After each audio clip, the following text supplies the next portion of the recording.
શું ખબર આ ભાઈ મારી રિક્ષા આજ કેમ જટી ગયો। આજ તો અમારા બેને મિની બ્લોગ ચાલુ કરી દીધો। પછી આવી ગયો હું ધાબા ઉપર નીણની ભારી લેવા। તો તમારા બાપા પણ એક નીણની ભારી લઈને આવતા હતા। ભારી નીચે ઉતારીને પછી તો ઉપરનો નજારો જોયો।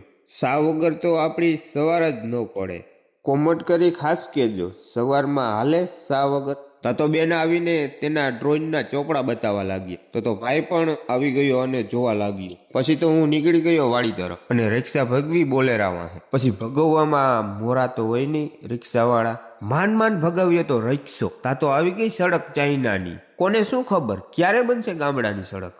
લાગે છે મારી વેદના સાંભળીને બનાવી દીધી સડક એક નંબર। ક્યાંક હું નીંદરમાં તો નથી ને। તા તો વંથલી પહોંચી ગયો અને મારા કઠોળાની રિક્ષામાં મરતા બે લોકો બંનેને નીચે ઉતાર્યા। તા તો આ એક તો મરી ગયું। તા તો આ ભાઈએ પૈસાનો ટોટલ માર્યો। લાગે છે મારી જ રાહ જોતા હતા। અચાનક બન્યું એવું મારા શાળાને જોતી હતી રિક્ષા તો હું રસ્તામાં જ તેની રાહ જોતો હતો। તા તો તે 100ની સ્પીડમાં આવી। આ ગાડી તમે રાખો આમાં છે એક પંચર। કલે જાઓ હજી તો ઘણું એવું બધું બાકી છે। અહીંયા મારી વાત પૂરી નથી થતી। ફોલો કરી નાખજો પાર્ટ 2 હજી બાકી છે।